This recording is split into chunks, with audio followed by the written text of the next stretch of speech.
सिर्फ 1 मिनट। हर आदमी के कुछ ख्वाब होते हैं और शायद कुछ ख्वाब आपके भी होंगे, जिसका ताल्लुक आपकी अपनी ज़ात से होगा, आपके अपने करियर से होगा, बच्चों के मुस्तकबिल से होगा।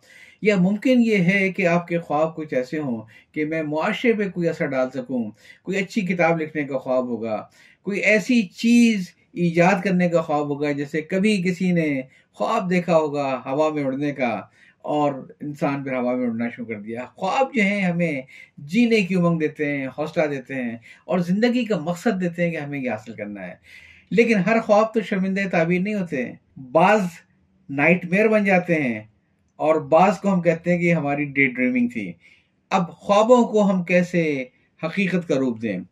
वक्त निकालना होगा, फोकस करना होगा और ये देखना होगा कि यही जो दिन की 24 घंटे हैं, इसमें से हम अपने ख्वाबों की तकमील के लिए मी टाइम कितना निकाल सकते हैं। तो आज का मेरा जो मौजू है वो ये है कि गुफ्तगू के जाल में ना फंसें। ये गुफ्तगू के जाल में आपका बहुत वक्त ज़ाया हो जाता है। गुफ्तगू को मुख्तसर करने की कोशिश करें और गुफ्तगू को जल्द से जल्द ख़त्म करने की कोशिश करें। 90% गुफ्तगू जो हम करते हैं वो बेकार होती है। जो सुना रहे हैं उनके लिए भी बेकार है, हम जो सुन रहे हैं उनके लिए बेकार है। इस पर अगर आप वक्त ज़ाया न करें तो कोई हर्ज नहीं है। मैं आपको कुछ थोड़ी सी अलामतें बताऊंगा कि किस किस्म के लोगों से आपको गुफ्तगू नहीं करनी चाहिए, या उसको जल्द से जल्द सलीके के साथ उसको रैप करके और मौजू बदल देना चाहिए। पहली बात तो ये है कि ऐसे लोगों से कभी गुफ्तगू में ना उलझें जिनमें आप देखते हैं ख़ास किस्म का झक्कीपन पाया जाता है, जिनका ख्याल ये है कि वो सब कुछ जानते हैं और जो कुछ वो जानते हैं अब उसमें कोई भी तरमीम इजाफे की ज़रूरत नहीं है। वो उस पर डटे रहते हैं और साथ ही साथ उसमें एक तासुर ये भी आता है कि जो मेरी बातों से इत्तेफाक नहीं करता है वो टोटली गलत है, उसको सुनने की ज़रूरत ही नहीं है, उसको चुप कराने की ज़रूरत है।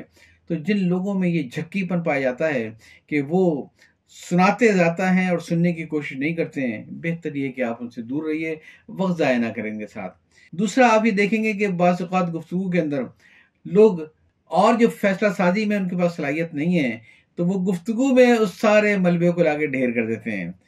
क्या मैं डॉक्टर बन जाऊं, क्या मैं डेंटिस्ट बन जाऊं, क्या मैं फार्मेसी में चला जाऊं? फैसला ही नहीं कर पा रहे हैं किसी अंदाज से। क्या मैं दाढ़ी रख लूं, क्या मैं दाढ़ी नहीं रखूं? भाई वो उनके मसाइल हैं। जो लोग अपने फैसले के लिए आपका से छोटी मोटी चीज़ें जिसका ज़िंदगी पे कोई असर नहीं पड़ता है, दाढ़ी रखनी तो रख लो भाई, नहीं रखनी नहीं रखो, टाइम ज़ाया ना करो। तो ऐसे लोग जो कि तज़ब्ज़ुब का शिकार होते हैं किसी फैसले के लिए और आपका वो वक्त खाते हैं कि वो आप उनको हेल्प करें, तो प्लीज़ उनकी हेल्प ना करें। तीसरी अहम बात यह है कि उन लोगों के साथ गुफ्तगू को तूल न दें जो मनफी ख्यालात के हामिल हों, जो हर चीज़ में एक नेगेटिव रूट निकालते हैं। और उनका कमाल ये हो कि अगर कोई बात ऐसी है कि जिसकी तरदीद मुमकिन नहीं है, वहाँ भी वो मनफी तरीके से शुरू होते हैं। यानी आपने कहा कि ये दिन है, अब वो फौरन कहेगा नहीं ये रात नहीं है। आप अगर उससे कहेंगे अल्लाह मियाँ एक है, वो कहेंगे नहीं ये अल्लाह मियाँ दो नहीं है। ये जो नहीं वाले लोग होते हैं ना, हर चीज़ की नफी करना, इनसे ज़्यादा दूर रहिए। चौथी अहम बात यह कि जो लोग सनसनीखेज गपशप करते हैं, आपने सुना फलां के साथ क्या हो गया, दफ्तर के साथ साथ खानदान के साथ साथ, ये जो सनसनीखेजी का अमल है जो अब आज मेरे ख्याल सोशल मीडिया से हमारे अंदर ज़्यादा ही आ गया है, इन लोगों से ज़्यादा दूर रहिए। ये वो इत्तलात हैं जो आपके लिए बेकार हैं। अगर किसी की लड़की ने लव मैरिज कर भी लिया है तो आपकी सेहत पे क्या फ़र्क पड़ता है? अगर किसी के कोई मामलात हैं तो वो उनके ज़ाती मामलात हैं, वो अपनी खबर में अपना हिसाब देंगे। तो जो लोग आपके पास एक सनसनीखेज गपशप करने के लिए आते हैं वो आपके वक्त के चोर हैं। आप उनकी बातों पे तवज्जो न दें और मौजू को बदलने की कोशिश करें। फिर पांचवे वो लोग होते हैं जिनकी बातों में सिर्फ शिकायतें ही शिकायतें होती हैं। और हद तो ये है कि बाज़ औक़ात वो अपने घर वालों की शिकायतें आपसे लेके बैठ जाते हैं, अपनी बीवी की शिकायत, अपने बच्चों की शिकायत, अपने सास ससुर की शिकायत। ये जो शिकायतों वाले लोग हैं, आप क्या इनके साथ कर सकते हैं? आप उनकी शिकायतें दूर करने के लिए कुछ भी नहीं कर सकते। लिहाजा गुफ्तगू का एक फ़न ये भी है कि जब लोग अपनी शिकायतों पे उतर आए, अच्छा जब वो दूसरों की शिकायतें आपसे करते हैं तो आप लिख के रख लीजिए कि वो आपकी शिकायतें दूसरों से जाके करते हैं। क्यों? इसलिए कि उनकी खसलत में शामिल है। ऐसे लोगों से गुफ्तगू तो उसको तूल न दें जो शिकायतों का टोकरा खोल के बैठ जाते हैं।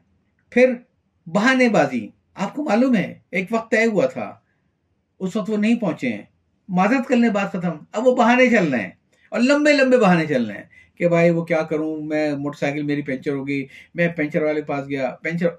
اتنی لمبی کہانی اور صرف اور صرف بہانے بازی. تو جو لوگ جن کی گفتگو میں آپ یہ دیکھتے ہیں کہ ہر چیز کے لیے ان کے پاس کوئی بہانہ ہے اور وہ آپ کو اسٹوری سنا رہے ہیں اپنے بہانے کی، ان لوگوں کے اوپر اپنا وقت ضائع نہ کریں. ساتویں بڑی چیز ہے وہ یہ کہ جھوٹ بولنا. جس آدمی کے بارے میں آپ کو یہ انداز لگ جائے کہ وہ جھوٹ بولتا ہے تو اس کا مطلب ہے کہ پہلی بات تو یہ ہے کہ وہ آپ کو بیوقوف سمجھ رہا ہے، تبھی آپ سے اتنا جھوٹ بولتا ہے. اور دوسری بات پھر یہ ہے کہ اس آدمی کا کوئی بھروسہ نہیں ہے، کوئی اعتبار نہیں ہے. تو جن لوگوں کی گفتگو سے آپ کو انداز لگتا ہو کہ یہ لوگ جھوٹ بولتے ہیں، اپنا ٹائم کھوٹا نہ کریں، باہر نکلیں. اور آٹھویں اور آخری چیز یہ ہے کہ چہروں کے تاثرات کیا ہیں. مطلب چہرہ ایسا بھی نہ ہو گفتگو کرتے وقت کہ دوسرا آدمی ٹینشن میں آ جائے ان کے چہرے کے تاثرات دیکھے، یا اس میں بڑی اجنبیت ہو آنکھوں کے اندر. باتیں صرف زبان سے نہیں ہوتی ہیں، باتیں تو آنکھیں بھی کرتی ہیں. آنکھوں سے مسکرا کے جو بات کرتا ہو اس پہ توجہ دیجیے، جو چہرے سے مسکرا کے آپ سے گفتگو کرتا ہو اس پہ توجہ دیجیے. جس کی چہرے پہ روکھا پن ہے، جس کی چہرے پر بیزاری ہے، اس کے ساتھ اپنا وقت ضائع نہ کریں. تو آپ کو میں نے یہ 8 چیزیں بتا دیں کہ جن کے ساتھ وقت ضائع نہیں کرنا چاہیے. اب میں آپ سے درخواست کروں گا کہ یہ 8 نکات جو میں آپ کو دوبارہ ایک بار دہرا دیتا ہوں کہ گفتگو میں جھکی پن، فیصلہ کرنے میں تذبذب اور لوگوں کے اوپر فیصلہ سازی چھوڑ دینا، منفی خیالات، سنسنی خیز گپ شپ، شکایتیں، بہانے بازیاں، جھوٹ اور چہرے کے تاثرات، جب یہ انسان کی شخصیت کو تباہ کر دیتے ہیں تو ایک شخص ایسا بھی ہے جو آپ کو سب سے زیادہ عزیز ہونا چاہیے دنیا میں، سب سے زیادہ، ماں سے زیادہ، باپ سے زیادہ، بیوی سے زیادہ، بچوں سے زیادہ، وہ آپ کی اپنی ذات ہے. اس کو کہیں نوٹ کر لیں اور کبھی اپنی گفتگو کے بعد غور کریں کہ میں خود اس میں سے کسی بیماری کا شکار تو نہیں ہوں.